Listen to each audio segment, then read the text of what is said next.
Good morning on this beautiful fall morning. Welcome to the Center for Spiritual Living in the heart of Las Cruces.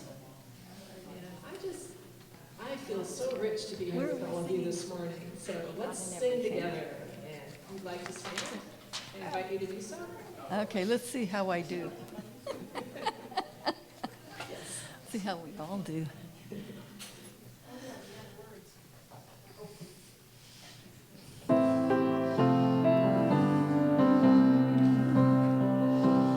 I see joy, I see peace, I see goodness surrounding me. I see love in every breath I breathe. I see God in everything. I see happiness, I see freedom. I see the beauty that lives in me. I see perfection in what life brings. I see God in everything. I feel joy, I feel peace, I feel goodness surrounding me. I feel love in every breath I breathe. I see God in everything. I feel happiness, I feel freedom. I feel the beauty that lives in me. I feel perfection in what life brings. I feel God in everything. Joy, I know peace, I know goodness surrounding me. I know love in every breath I breathe. I know God in everything. I know happiness, I know freedom. I know the beauty that lives in me.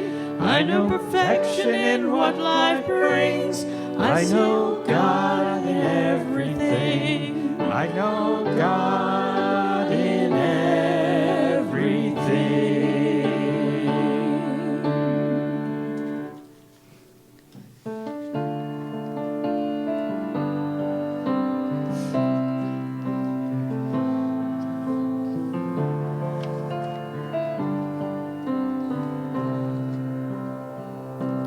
How could anyone ever tell you you were anything less than beautiful? How could anyone ever tell you you were less than whole? How could anyone fail to notice that your loving is a miracle? How deeply you're connected to my soul. How could anyone ever tell you you were anything less than beautiful? How could anyone ever tell you you were less than whole? How could anyone fail to notice that your loving is a miracle? How deeply you're connected to my soul. How could anyone ever tell you you were anything less than beautiful? How could anyone ever tell you you were less than whole? How could anyone fail to notice that your loving is a miracle? How deeply you're connected to my soul. How deeply you're connected to my soul.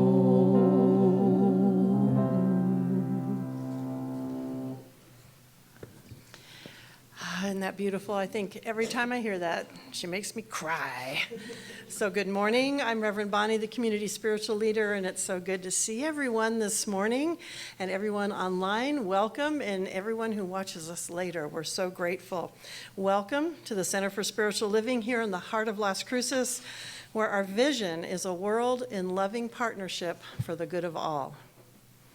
I want to welcome anyone who's visiting here for the first time. We do have visitor packets in the back, and they have a gift certificate to the bookstore in them, so be sure to get one of those. Also, some information about who we are. and a form you can fill out. So if you're not getting our e-newsletter in the middle of the week, be sure to give us your email, and then you'll find out all the stuff that's going on. You can either do that or check out our website.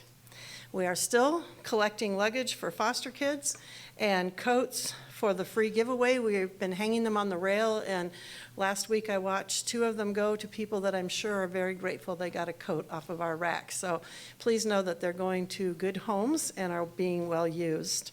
Today we have our service project after the service. Thank you, Teresa, for organizing this. We will be writing holiday cards that we are sending to people in nursing homes and tying blankets to help keep people warm. So there is a little bit of soup left over from Unity's soup giveaway yesterday that I'm heating up out there. So if you didn't bring anything to eat in between, there's some soup left. I put on the coffee, so stick around and let's be of service to our community. Also, coming down the pike, please look forward to our center's 46th birthday celebration, which will be December 4th after the service. Reverend Bonnie Allen Rice will take us on a creative journey, so bring something to share to eat or your own little sack lunch, and stick around for a fun, creative afternoon together. December 11th, Will Tuttle will be here. He's doing a concert the night before on Saturday at 6:30. He's speaking during the service and doing a workshop after the service. So once again, either bring food to share or your own little sack lunch and stick around for a good workshop with Will Tuttle. And just to give you a heads up as we look toward December, we will have our Zoomed New Year's or Christmas Eve service with 3 of the New Thought Centers with Inspirational Ministries and Unity. And we will not be meeting on Christmas Day because that's Sunday and people opted to stay home with family. If you really want a service, Unity is having their service on Christmas Day. But we will be staying home and just doing our Christmas Eve service. So get the Zoom invite. It'll be in the newsletter. You can call the office if you need it and Zoom in. If Zoom isn't possible for you, see me. Come see me and we'll talk. And at this time, I would like to invite up our board president who has some news to share with you.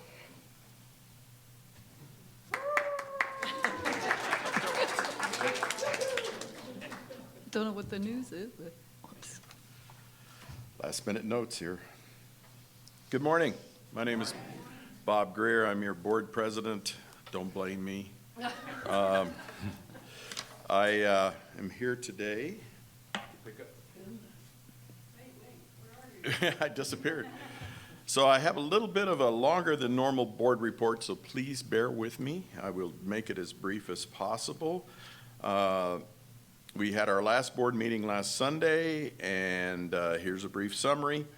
As Reverend Bonnie already mentioned, I want to emphasize what a very successful treasure sale we had. And we've talked about it, but I really want to express my gratitude and appreciation for all of those who showed up and gave their time and talent. And that was a big part of why it was the success that it was, because we needed everybody to contribute, and a ton of people stepped up. So I would like to ask anybody that contributed, no matter what level, donating, participating, whatever, please stand up for a moment so we can recognize you. See, that's like half the congregation, so thank you so much for that. It makes those 2 events are big help to our bottom line. And I looked at the numbers for last month. It was with the sale and some other events, it was like a $4,000 a month. So, woohoo! Yay.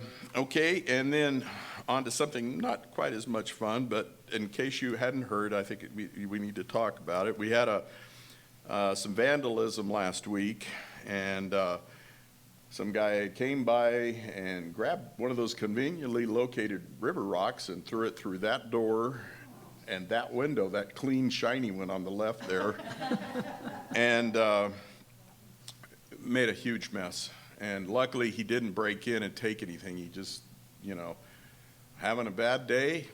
Hey, there's a conveniently located rock. Let me put this together. So Jane and others have gotten together and helped.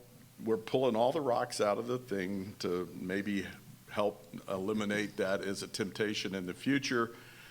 I've ordered a solar-powered spotlight, motion light that I'm going to install. We have lights on that side, but we don't have lights on this side. So the idea is if somebody walks up close to the building at night, a big old light's going to flash. Maybe it'll slow them down. And we're talking also about installing some more cameras. We have them on that side of the building, but we don't have any over here, and we need them because this is twice in 2 years that somebody's broken in. Broke in last time, and this time they just did damage, and so that's going to be ongoing. I called Arts Glass, great people. They've always helped us, and they came out and was able to replace everything the same day. So we were, by that night, Wednesday night, everything was back together, and I'm very appreciative of them. I found out in the process that glass prices have just about doubled over last year. So last time we had the door replaced, it was $650, thereabouts. This time for that door, because it's wider and I also went with a heavier plate glass, it was about $2,200. So, but we filed it already, and we've already been approved, and other than our $1,000 deductible, we should be back together here. And so it was painful, but I can say we're grateful that they didn't do any more damage or come in and take anything. So life goes on. On happier news, the reminder that the Legacy Giving Program is up and in place. This program is a way to benefit your beloved Center for Spiritual Living without having to lift a financial finger. Leaving a legacy extends your contributions beyond your lifetime. So more information about that program can be found at our website, csl-lascruces.org, or see my fellow board members, Lori, who's online. Hello, Lori, and Karen Boyer right there. She's our board secretary. And probably it's after the first of the year, we're going to have another in January. So please look into that if you're so inclined. And all right. A big thank you to board members Doug Benson and Gretchen Blay for their beautification to our center, especially the social hall. This is an important part. I have to admit that personally I was a little slow getting on board because I'm someone who doesn't always like change. And but I got to tell you that I'm really excited about what happened here. We finally found a nice place to store the chairs where they're not in the way and not an eyesore. They rearranged the bookstore and didn't really lose hardly any space. Doug came in and painted the cases to make them match, and it's just the little things like that make a huge difference. And I appreciate Doug and Gretchen. Where is she? Oh, she's right there. So thank you guys. And this is an ongoing thing, so they have a love for doing this, and I'm just going to stand back and let it happen and and know that it'll be perfect. So anyway, thank you so much. One of our newer members, Sharon Bray, and her husband Tom, they've been coming, but they are official members now, has offered to do an interior design and decoration class. This will be coming up in January. Sharon Bray of Bray Designs has been providing design solutions for clients for over 20 years. Her research and design work have been included in various magazines, television shows, newspapers. Sharon, whose degrees in design are from University of Michigan, has provided space and solutions for medical offices, corporations, and numerous residences, government agencies, and retail stores. So she approached us when we started talking about Burn the Pledge program and said that she would do this program that she's done in other places at a very steep discount, and then all the money that comes in from it will be donated to the Burn the Pledge Note program. So we're going to get that going. It'll be happening at the end of January, I believe, and more will be revealed on that. You'll be seeing some flyers. So thank you very much to Sharon. I know she's feeling a little under the weather, and she may be online, so we'll see. All right. Almost there. speaking of burn the pledge, I have an update. And let's see. Oh, yeah, here.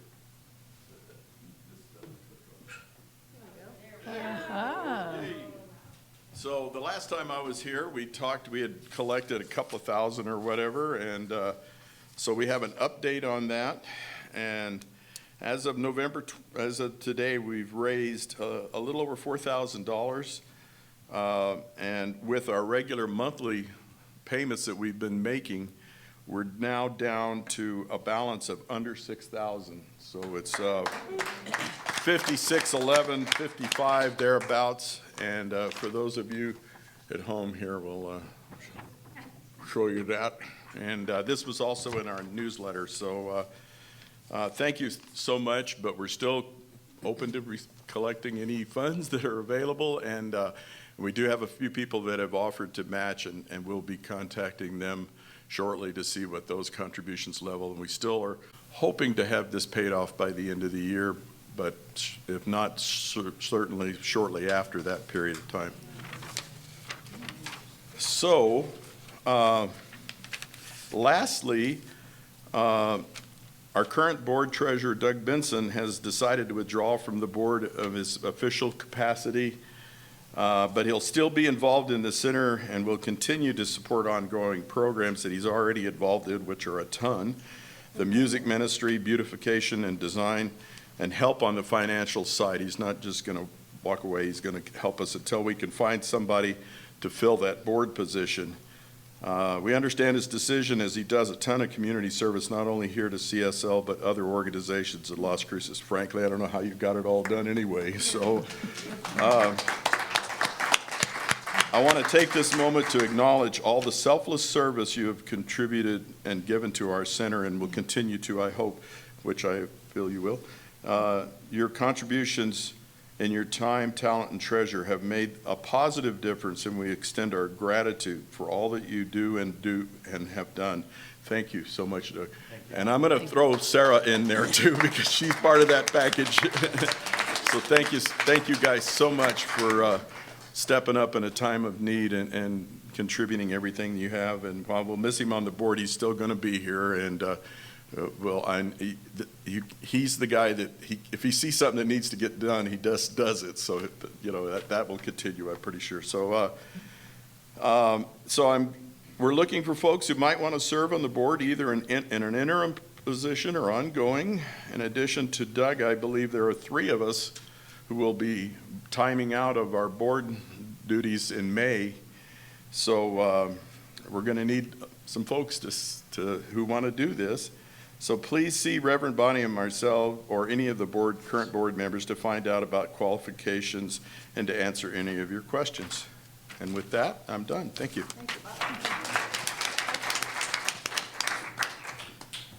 My turn. Good morning, everyone. My name's Teresa Valenzuela, and I'm a practitioner here at the Center for Spiritual Living in the heart of Las Cruces. We believe in the power of prayer, which we call spiritual mind treatment, or affirmative prayer. Please fill out a prayer request, which can be found in the pockets in the chairs, either right in front of you, or if you're in the front row, right in back of you. There is a God can in the back where you can put your prayer request or drop it in the offering plate on the tables on your way out, or you can still use our prayer request button on our website, and all prayers are anonymous, and we meet as a group, a prayer circle on Tuesday afternoons, the New Thought communities, ministers and practitioners, and we pray with you in regard to what you would like to see manifest in your life. And also, if you'd like a prayer treatment after service, those of us with our stoles, I'm here, Lilianne's here, Judy's here, Mr. Technology's here, Bob. We can do a quick prayer treatment with you up here in front. And I will tell you, when I first came in, I'm ad-libbing now, 15 years ago, we used to come up here. I look at Peggy because the first prayer I remember going up to her and not knowing what any of this meant, But then within months, seeing that manifestation, it was actually to do with my daughters. So thank you, Peggy. Answered prayer. Thank you, Spirit. It's all good. So we're up here. We want to pray with you. And there's also gratitude cards. We want to know what's going on that's, in your life. I heard this morning that it's all good. Even those things that are hiccups or don't appear to be what exactly we want or need in the moment. So we'd love to hear those. We share those on Tuesday afternoons with each other as well. And now it is time for song, silence, and prayer.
Just listening to that silence, knowing that each and every one of us are here together this morning, bringing our sunlight, our love, the infinite possibilities that we are here today, right now and right here.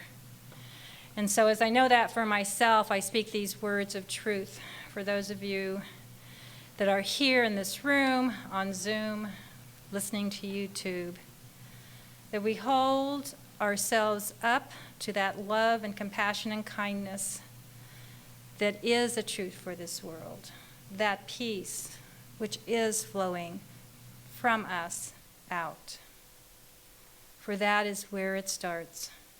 And as we look at the idea of home, I was also reminded that I'm already home. That Spirit is within me, lives through me and around me, and is always for me. And so I am always home. When I step into that place of gratitude, of acceptance, of compassion, I am home. And so just opening up my hearts and my minds and my thoughts and everything in plural, because we are one. Individualized expressions of the one. And so just opening up, already knowing this time is blessed with Peggy's humor and wisdom and bumper stickers. That the music has already blessed us, that unity has blessed this room, that our meditation has blessed this room, and so we are here ready to receive, for we are the epitome, we are the place, we are the beginning of peace in the world. And so just standing in gratitude, thanksgiving, and knowing it is already done in that perfection of the one. And so it is. So it is. Thank you. Thank you, Peggy, for letting me pick the reading this morning because, as Spirit always has it for me, I have been perusing a book entitled Life as a Pilgrimage. Oh, that's the wrong one. Here we go. Got to watch out with these sticky notes. Pilgrimage, that I got right. The Sacred Art, Journey to the Center of the Heart. And it's by Dr. Cheryl A. Gujawa Holbrook. And this is what she has to share with us today. Life as a pilgrimage is Peggy's talk. The need to belong.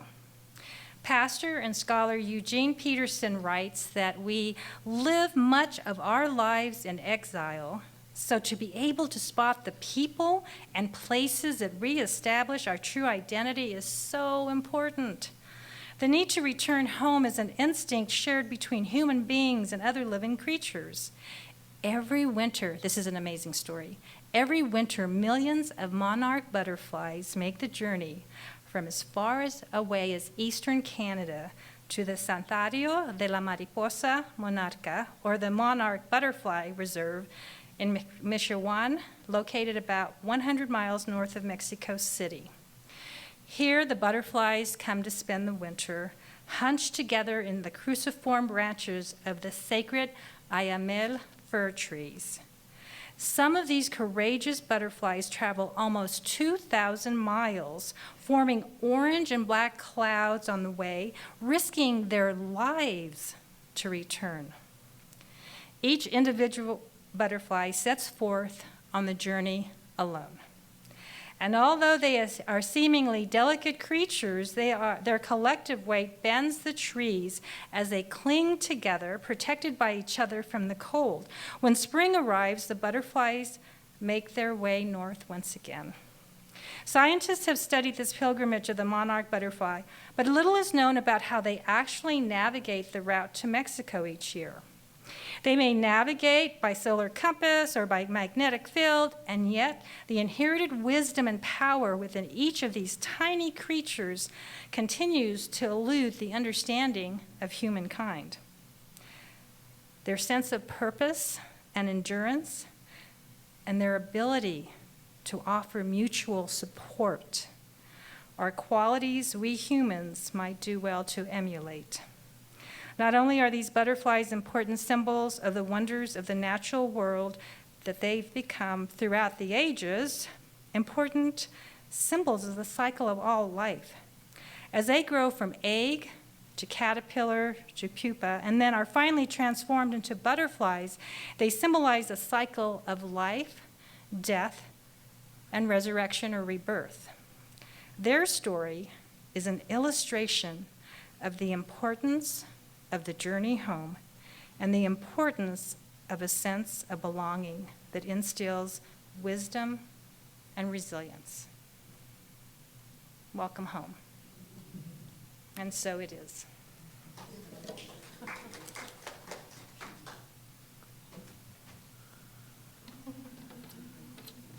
I finished? Yes. Okay. I didn't hear the applause.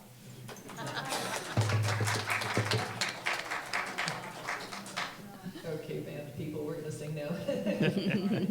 This song is called Every Day is Thanksgiving Day, and it's by Todd Lowry.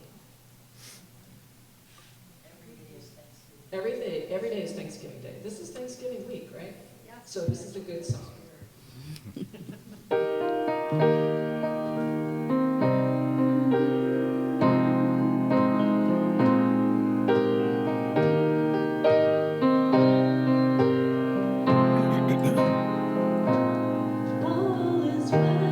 All is well, life is good. I count my blessings just as I should. So happy I'm here. It's time to say I'm so thankful every day. It's Thanksgiving Day. Thanksgiving Day. God is so good. People are kind. I am so blessed. Each day of my life, blessings now flow. With each breath I take, I'm so thankful. Every day is Thanksgiving Day. Thanksgiving Day. Thanksgiving Day. God is so good. People are kind. I am so blessed. Each day of my life, blessings now flow. With each breath I take, I'm so thankful.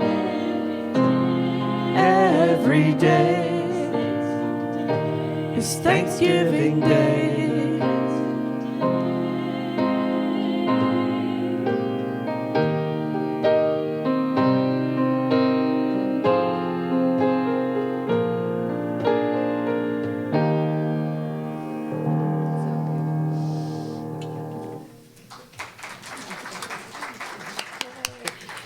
I like the fuller sound we're getting. This is great. Thank you so much.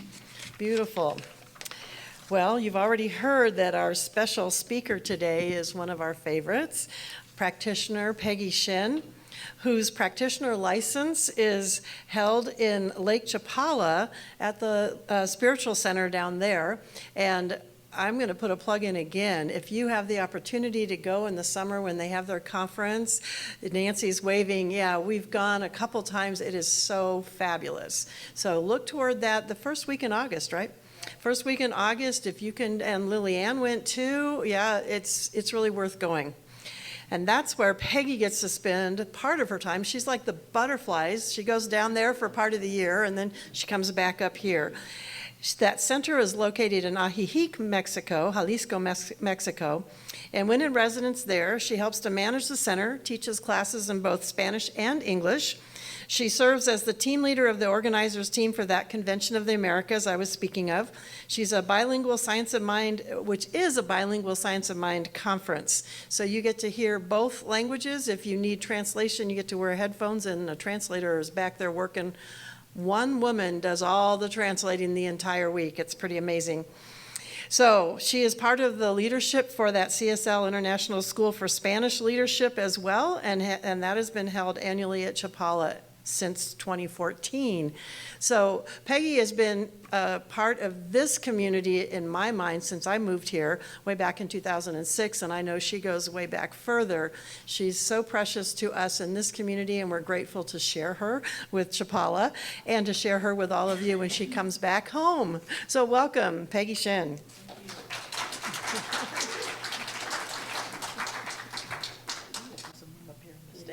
Warm up here. They kicked up the heat, and it's hot up here. So if anybody's really cold, you can come up and join us on stage. Have I got the mic where you can hear me? You holler out if I move around too much and you can't hear me, okay? I have a question to ask first. Anybody that's involved in putting on the service today have to be out of here by noon? Good. Well, then I'd like your permission to have us go over a little bit later today. I'm hoping all of you are planning to stay for the event afterwards for the Christmas card signing and the little bit of communion with the community, with the food, because we're a little bit behind the typical schedule. And I came prepared to speak a good 20 minutes, so. And I want to tell you what I want to tell you. I'm thankful that you sang the song about Thanksgiving every day and brought us to the fact that it is Thanksgiving this week. It seems like so often our themes for the month of November are all about gratitude and thanks. And so I was a little surprised when I opened up the newsletter last week and saw that that isn't the theme for this month. But I was happy because I thought, well, I really got on my mind this thing about the pilgrimage. So I can mention the pilgrims and that we're all pilgrims, and that'll be about it, about touching on Thanksgiving and gratitude today. So I'm so happy that they brought it in. But Teresa's talked about this pilgrimage, and I guess I must have been getting the hint. Where's Teresa? Oh, she's out there. Okay. It's obviously the right place and the right time and the right circumstance that I was feeling called to talk about this, and she's reading this book is probably could have, taken up most of my time, and I wouldn't have to be worried about it because she really covered all the bases for a lot of it. But the Convention of the Americas this year in August of 2022, and as she's pointing out, that's August 2023 that we're having our live event again. And I thought that there was going to be a little movement afoot here. I heard a rumor that there are some folks here trying to put together a group to go. So maybe Nancy, if you want to see Nancy or Teresa or Bonnie. Yeah, okay, I see Kathy back in the room raising her hand too. I'll be more than happy to give you the special treatment for the hometownies, right? Okay. I heard a talk this year that we repeated again at the virtual convention, which was last weekend.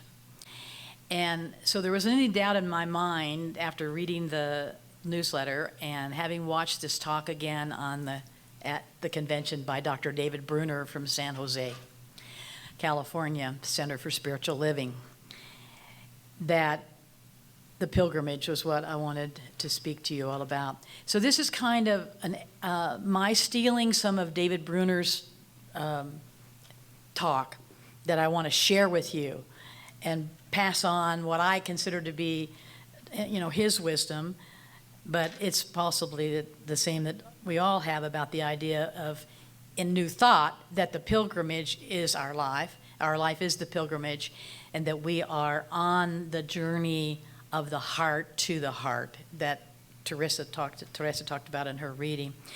But David Bruner is somebody that if you haven't heard about him or learned anything about him, you might want to watch him on one of his services upcoming in the near future, because he's retiring from the pulpit. But he's in December, I think it's the same day as your 46th anniversary. It's December 4th, I think, is his last day in the, we would say around here, in the saddle, but in the pulpit, right? There in San Jose. But David talked to us heart to heart at the convention, and maybe if we decide we're going to put those videos up for people to look at, we'll let you know about that. But those who attended the online virtual convention got to see it last week. I don't know if Teresa got to see it or not, because I'm not sure where she was all the time, but she was there part of the time.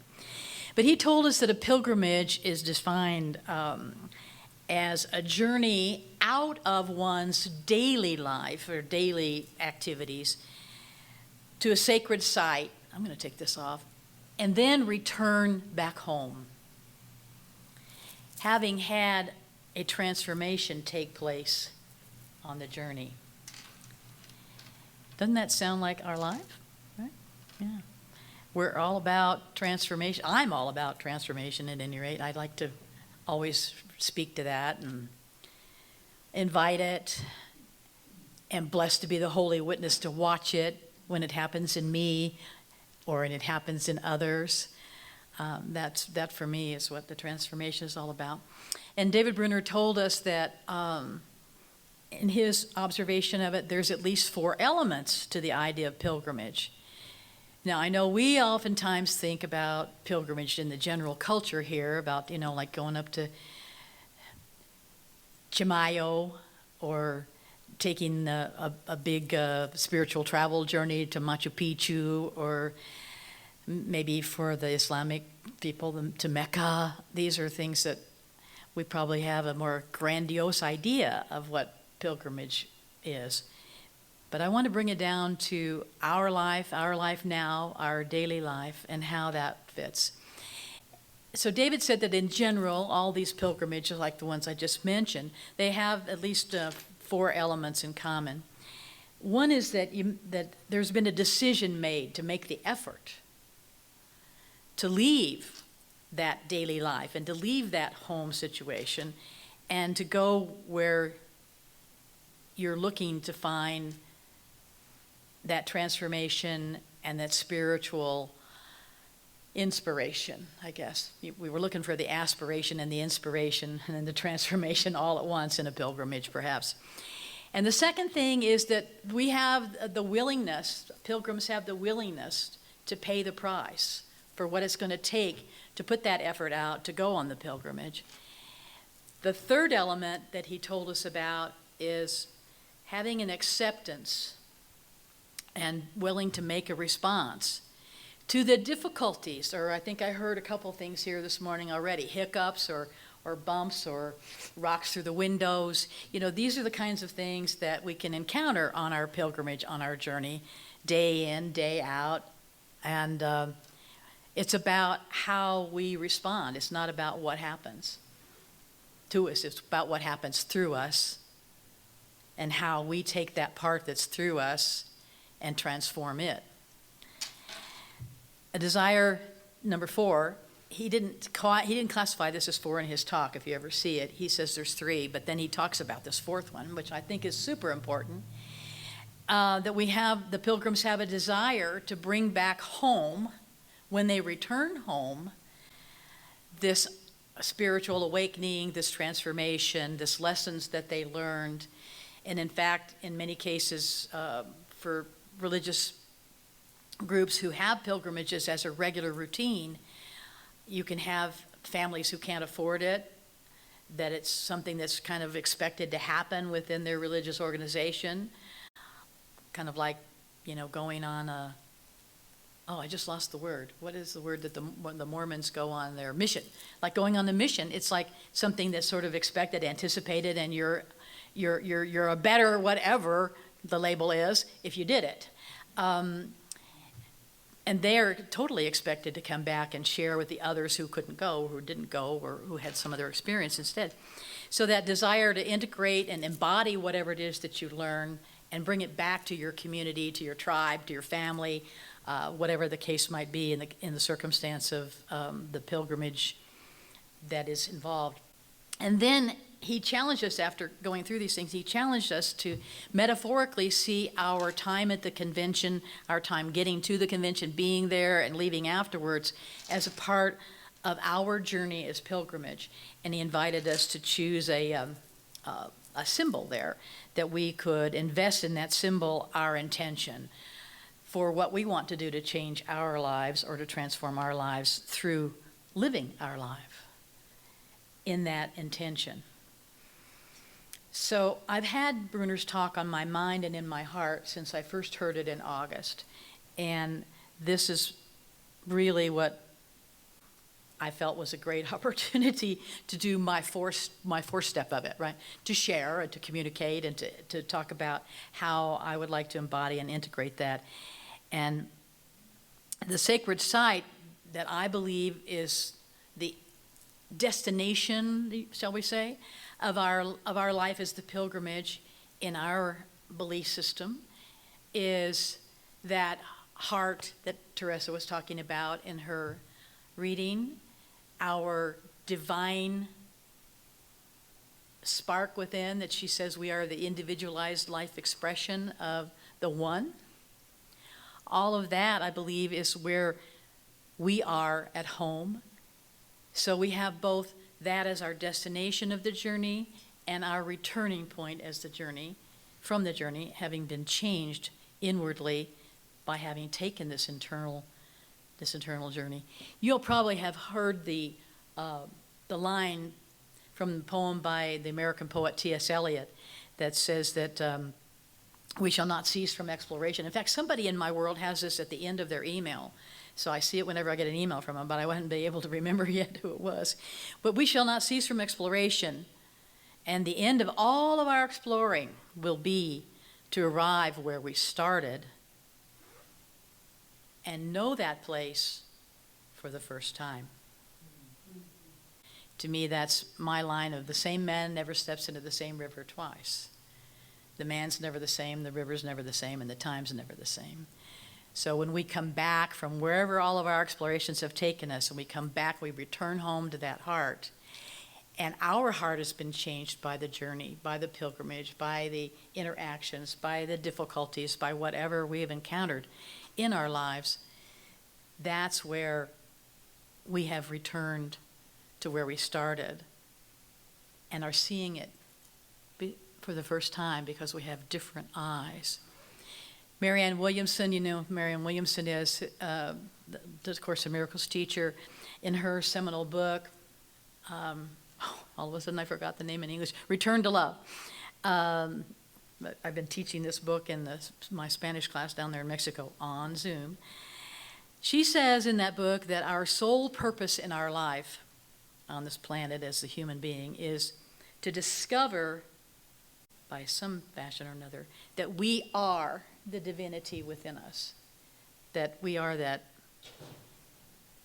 human being, spiritual experience, having the spiritual being, having the human experience, human being having the spiritual experience, however you want to call it, but that ultimately it is the divinity within that is the divinity without, that is the oneness of what the divinity is, and all of it is us.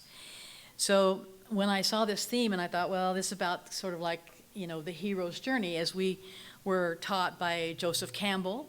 I hope many of you in the room have been involved in learning about the works of Joseph Campbell and Carolyn Mace, Jean Houston, some of the earlier people that are in our lifetime, shall we say, working with archetypes and with myths and with legends.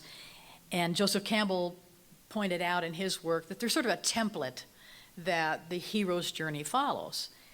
And he wrote a book called The Hero of the Thousand Faces. And in that book, he's really telling us that we are all the heroes in our own lives, that everyone and anyone is a hero and can be a hero, and that the hero really is every man, you know, in that sense. And we're each the hero or heroine of our own journey. You're the only person with the pen in your hand writing your own story. And if you've given the pen to somebody else, take it back. So this is our journey through life, and we may or may not know these legends and these Greek and Roman myths that Campbell talks about and that scholars have studied over the years to come up with these concepts, that these are the templates that have been followed in all these legends and myths and stories that people are so drawn to over the eons and the centuries. But I bet you we all know one that's one of the iconic hero stories of our culture, The Wizard of Oz. Right? And when I was thinking about that, I recall this book that I read about 10 years ago that I wanted to mention to you. I actually have some real honest-to-God books this time. This is called The Wizard of Us by Jean Houston. I want to repeat the title again, The Wizard of Us. The Wizard of Us, not The Wizard of Oz. Sorry guys on Zoom, sorry. The Wizard of Us. And in this book, of course, this is the theme of the book, is that we are the wizard. As, you know, spoiler alert, Dorothy found out at the end of her journey on the yellow brick road that everything she and her companions needed was already within them. And they didn't need the wizard because the wizard is us, right? And the subtitle of the book is Transformational Lessons from Oz. So I really recommend this book if you don't have it here in the bookstore. I'm sure you can get it on Amazon. And it's been out about, I think, a good 10 years now it's been out. And Jean, bless her heart, is still with us. But in this book, she not only kind of shows the parallels to, this is the heroine's journey, right? Because it is Dorothy, and excuse me guys, but Jean is kind of a feminist.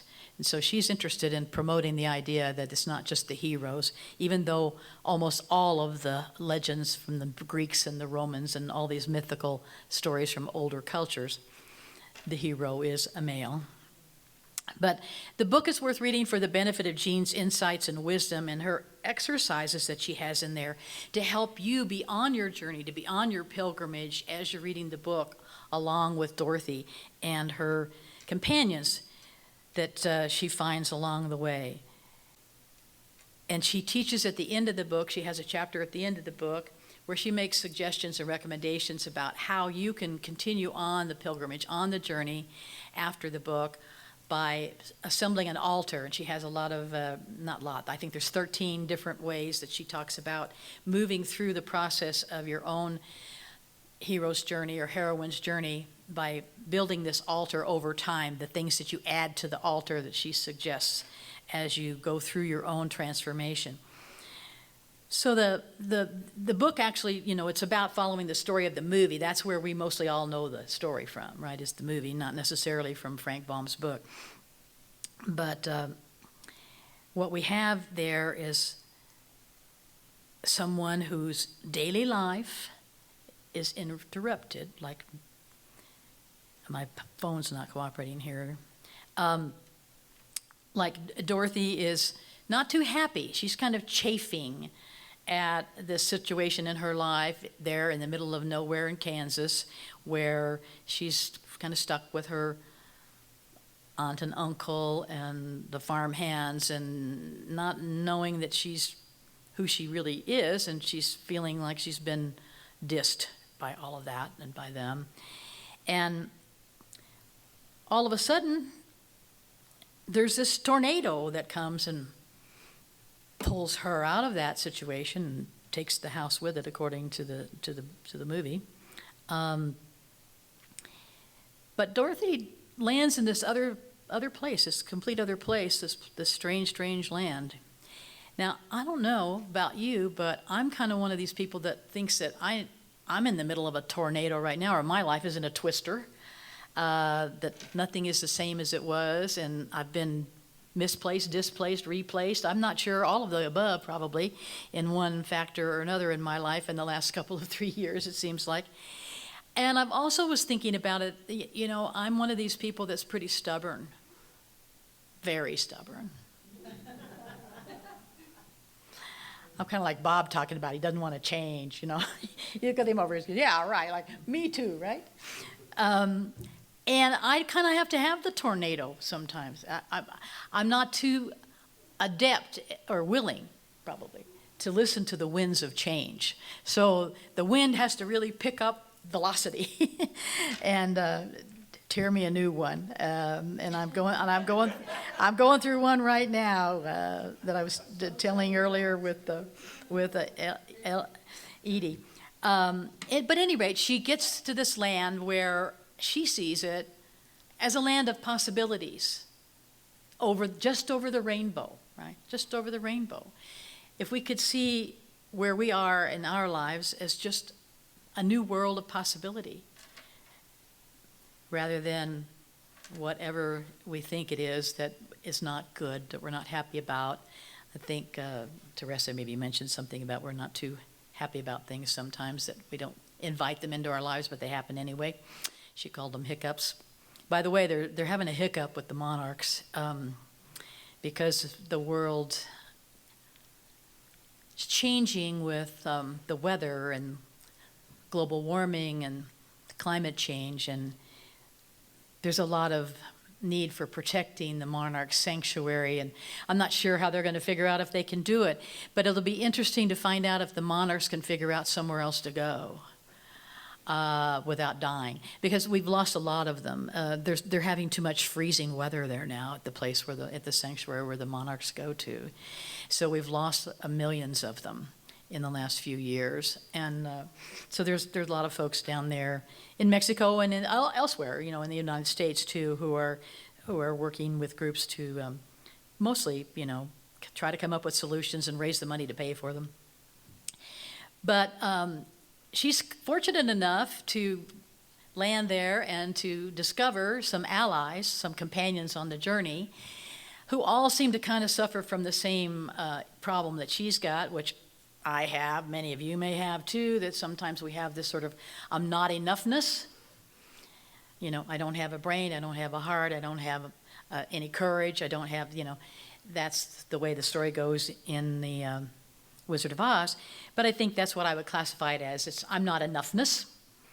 And so they're going to go off and find this external benefit of the Wizard of Oz who's going to help them out. And they're off to see the wizard. And they go through the difficulties that David Bruner talked to us about, trying to get through the transformation along the yellow brick road and getting to Emerald City. But these difficulties I invite you to consider are our shadow side. Just like all of the allies and the companions and the guardians that Dorothy and her friends encounter along the journey are all facets of them. We're all facets of all of these archetypes, or all these archetypes are all facets of us. Maybe I should restate it that way.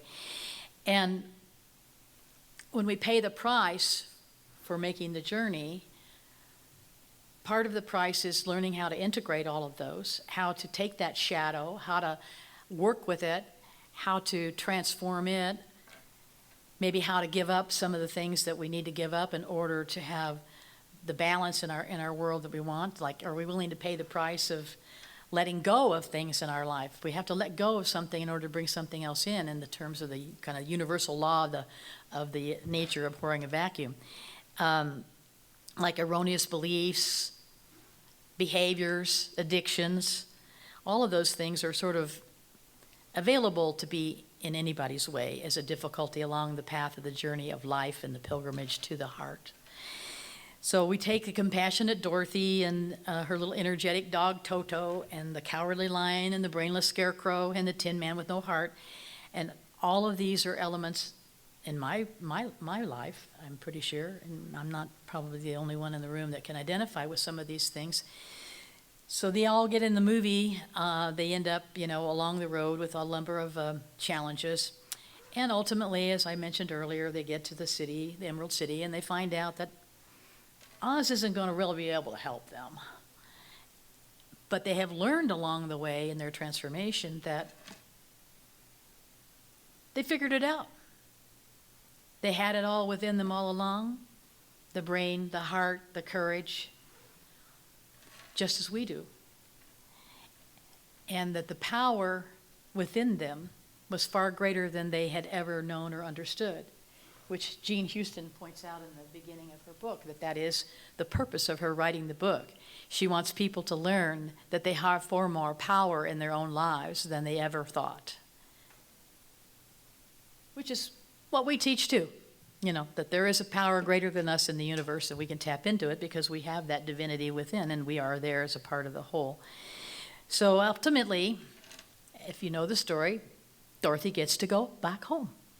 She gets to return home, and the spirit that carries her there lands her back in her physical home with the house and Auntie Em and her uncle, and she's a whole lot wiser, and she has a whole new appreciation for that. And she says in the movie, and we'll remember this line, right? There's no place like home. All right? There's no place like home. So we're looking on the metaphor of home as the heart and that divine soul within us. So now let's revisit the 4 things that Bruner talked to us about, that I shared with you, about what you might need to consider on your pilgrimage to transformation as involved in the process. And think about the answers as I bring the questions back, and I'll share with you mine that I've been going through since I left, since I was at that convention in August. So are you ready to decide? Am I ready to make the effort to leave where I am and go elsewhere? Now, this may not be any kind of physical leaving or journeying in that sense, but metaphorically, am I ready to step out of who I am today, like the butterfly, die as the caterpillar in order to become the butterfly? Again, give something up, let go, right?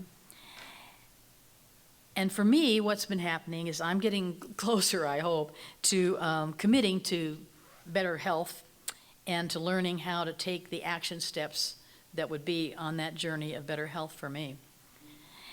So the next question for the second part is, am I ready to become willing to pay the price?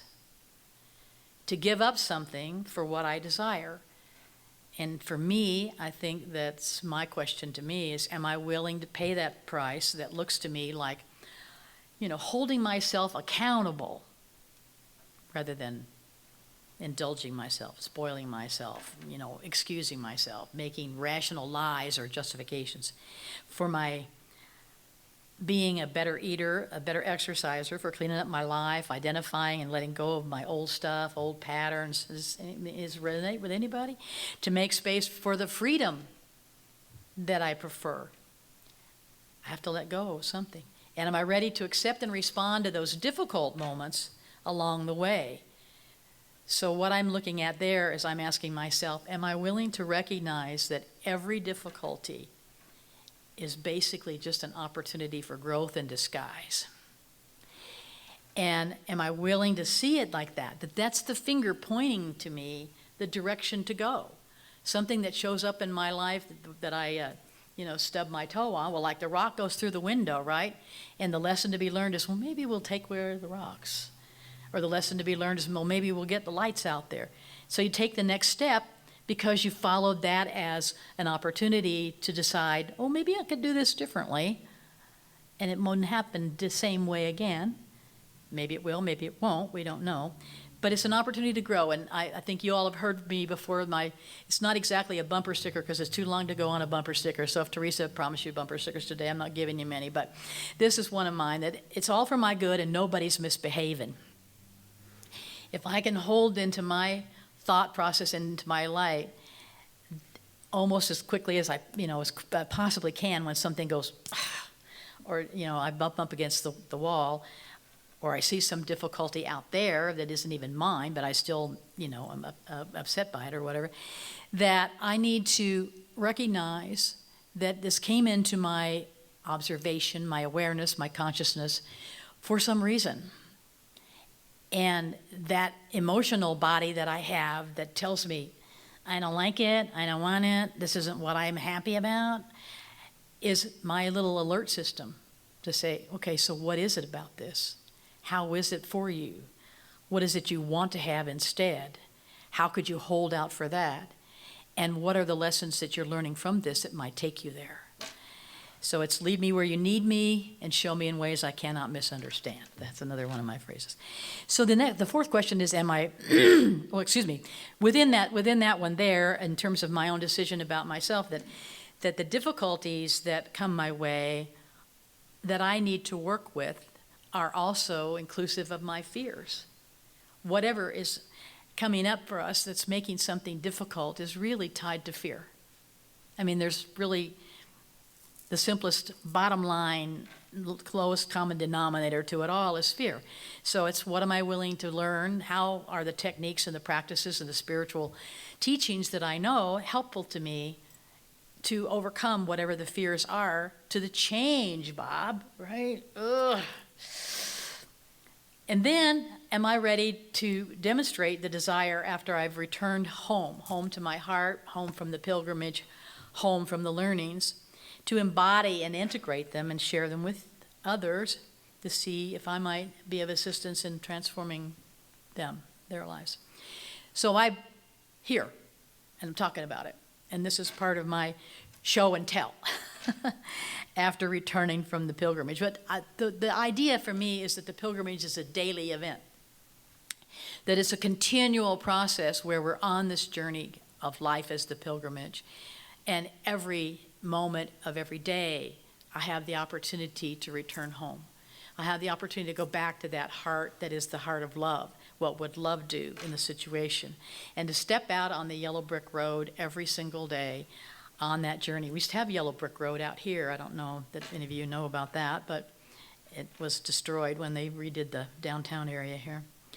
But we're back home with that understanding that Marianne Williamson said is our life purpose anyway, to understand that the divinity is within, that we are the divine, and to practice returning home to it every day, to access that higher power of love through meditation, through prayer, through actions, through sharing with others, whatever it needs to look like, to bring us back home again. And then to anticipate that we're going to be continually returning. And it'll be like Eliot's poem. We'll be returning back to the place of beginning and know it each time that we do that for the first time. And each time in the safety of the presence of that divinity, that presence of the divinity within our heart, we will echo Dorothy's words. And if you want to say it with me, please.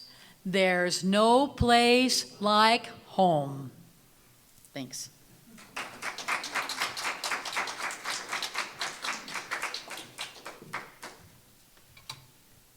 Okay, so we've been talking about no place like home for several weeks. I hope you feel it. I hope it's resonating. Thank you, Peggy, again, for taking us on a different angle of the journey. So let's just take a moment now to go within, connect into that heart space. Take that journey from your head down into your heart. Just breathe into your heart space. Aware that whatever journey you are on right now, if we shift into making a decision to be there, to advance forward on that road with willingness to pay the price and the ability to accept whatever shows up along the way, what an amazing transformation is ours. What a difference it will make and does make in our lives. And what amazing jewels and gems and awarenesses and transformations we get to take back home to that same old place, our heart. And so I'm grateful for this opportunity, for this reminder to remember the truth of my being is that divinity expressing in and through me, and that all along the way, the power of the divine is mine. And as it is mine, it is yours, and anyone listening, and anyone who isn't even aware, everyone on this planet, every aspect of this planet is the divine expressing. We are both in Kansas and in Oz at the same time. It's all there. It's that land of potentiality. And so today we just open our hearts and minds to a deeper awareness of this journey. We give thanks for all those who accompany us along the way, for the lessons, the gems, and the love that we get to experience. And so in deep gratitude, we just release these words, taking with us the awareness of our journey. And so it is.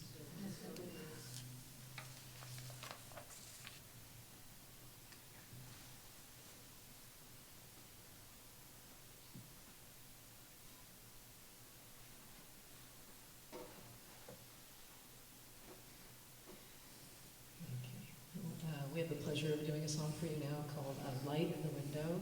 It's by Carrie Newcomer. And I just love the lyrics to her song. She's such, her poetry touches me so deeply. And so a light in the window, another metaphor for the journey home.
Sent me off down another road to look for a light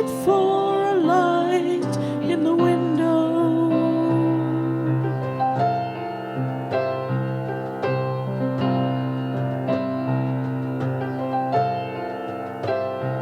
Now the old has already passed away, but the new is too new to be born today.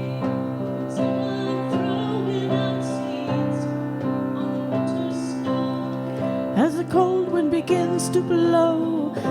standing here on a new threshold.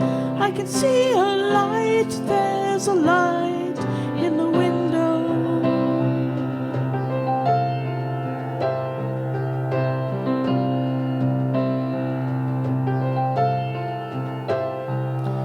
The world is made of stone, and the world is made of glass.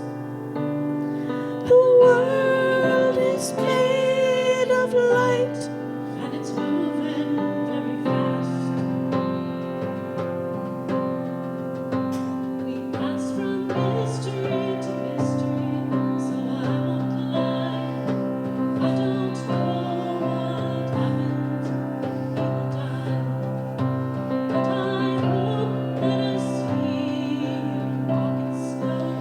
Smiling wide as sunshine grows, drop my map with 1,000 folds. In the distance I see it glow. I can see a light, there's a light in the window.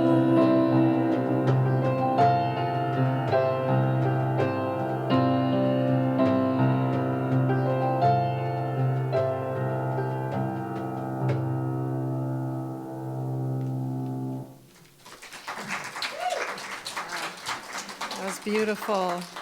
Thank you. That was beautiful. And it sounded like one voice, didn't it, with that beautiful harmony? Thank you so much. That was great. That light in the window. I like it. And I wanted to surround this room with the practitioners when we prayed, and I forgot to ask you all to stand. We have, 3, 4 practitioners in the room today, at 5. Peggy as well. So please know that they are available to pray with you and to just boost you up on your journey. Take that little extra shot of goodness with you today and let them do that work for you, because when they do it for you, they're doing it for themselves as well, because we are all one. It makes them feel real good as well. So please remember to do that. Please pick up flyers. We've got information on the Will Tuttle. Both sides of the flyer explain the concert and what he's going to be doing. And we have the sheet that tells you what's happening in the month ahead, so be sure to pick that up. We want you to plan ahead so you can participate in all this goodness on the journey. This is part of that transformational information you get to experience and take back home with you. So please remember that. And now we talk about and acknowledge that having the center is so important to us. And the way that we keep the center open is by contributing and letting stuff flow in, stuff like the monetary things that we need to pay all the bills, keep it warm in here for you all who wanted it warmer than I do, and who ways to make sure that we have music, that we have speakers, that we have the time and energy and space to have our NA meetings and AA meetings, and just be able to have the doors open for all those who are benefited by our presence in this community. This month, 10% of everything that comes in is going to Las Esperanzas.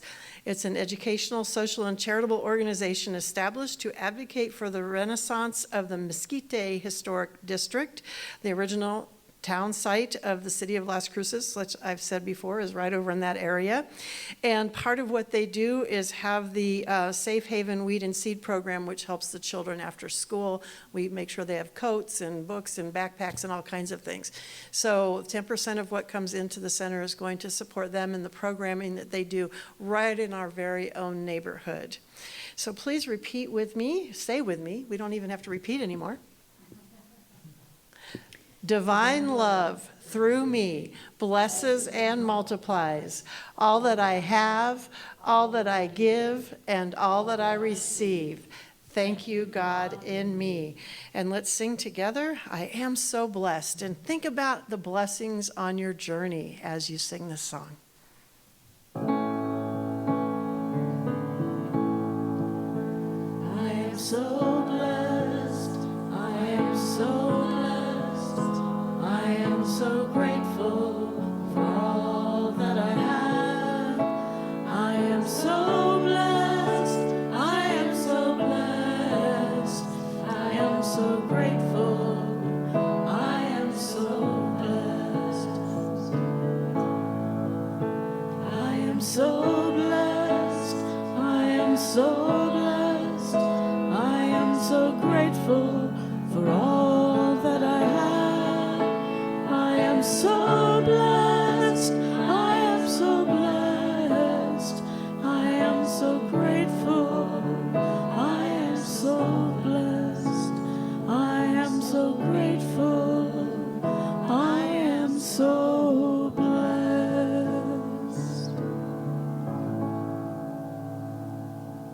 And once again, please remember, practitioners are ready and willing to pray with you and support you on your amazing hero's journey, heroine's journey. It's all good, all one. Now let's stand and sing together. I assume we're doing the peace song? Our peace song. And again, envisioning this world's journey to peace. It begins with us.